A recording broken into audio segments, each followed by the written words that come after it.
inuna yung apoy sa lahat na. Ang ginawa ko, kasi ang inuna yung apoy sa ibabaw, kumaktan ko yung para, hanggang sa kung nakagaling mo lang ako nakagaling ko. Wala akong tao. Tapos, ngunit ang nalayan na lang niya, pinilit ko alisin yung nakadugan sa akin. Kasi, napilit ako lumabas ng pinto. Walang gumanang fire extinguisher at ang masaklap, walang fire exit. Noong mga sandaling iyon, iisa lang ang binulong nila sa may kapal. Basta ang huling nasabi ko ng sarili ko, Lord, bahala ka na sa akin. Bakit?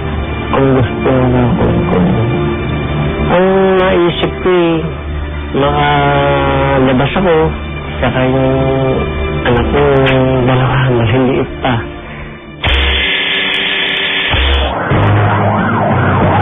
Nakaligtas man sa bingit ng kamatayan sina Renen at Wilfredo, 161 sa kanilang mga kasama ang nasunog sa ozone disco. Kasama ang mga kabataang di na nasilayan ang liwanag ng kinabukasan. Ako, sa tulong ninyo, instant award kung sino man na nakapagbibigay sa akin kung saan po siya. Maawa na po kayo sa isang magulang na katulad ko. Ganito ang sinapit ng dalawang anak ni Tatay Ed. Si Razel na 14 na taong gulang at ang atin niyang si Roxanne na 16 na taong gulang noon. Naaya lang sila ng kanilang kapitbahay na pumunta sa ozone disco.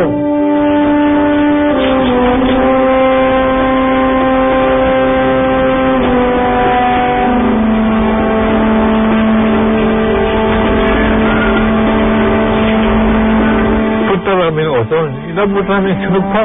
Susunod. Gusto namin pumasok sana pero hindi kayo makapasok eh. Wala ba kami nag-ilwara kami roon hanggang yung alam namin napatay na yung mga masaloob.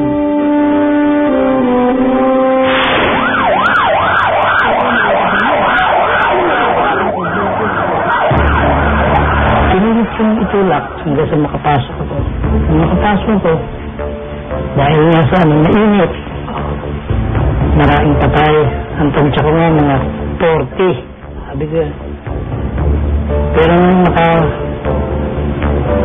pa ako ng konti, nakita ko mga 3-4 na patong, mga taong na namatay doon sa loob ng sunod.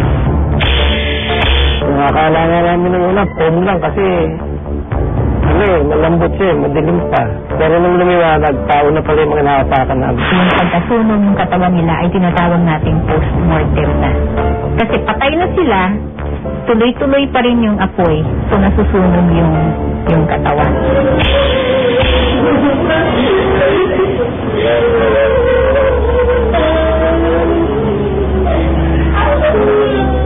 Nagkadikit-dikit ang mga biktima, nagkapalit-palit ang mga bangkay.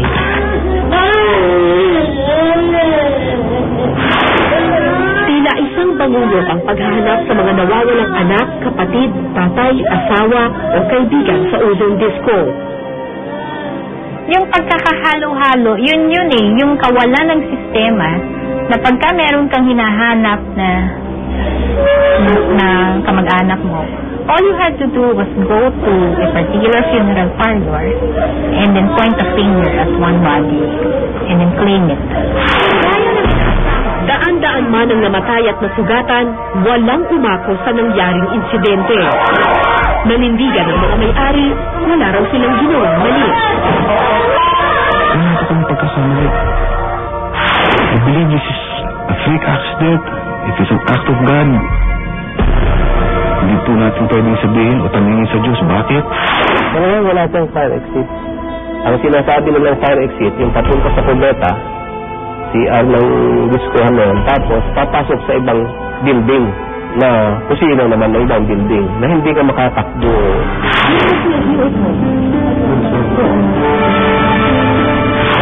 Nakaligtas man sa ozone disco tragedy sina Renen at Wilfredo habang buhay silang nakagapos sa alaala ng gabing iyon. Nahihiya na akong maganda sa tao. Kasi yung tsura ko, liwas na wala ako. Pag yun ako minsan ng loob, kasi pag nakita ko yung tsura ko. 12 taon na ang lumipas. Pero para sa mga nakaligtas sa trahedya, parang kahapon lang ito sa kanilang alaala. At hindi pa tapos ang kanilang laban dahil hanggang ngayon, wala pang wakas ang Luzon Disco Tragedy.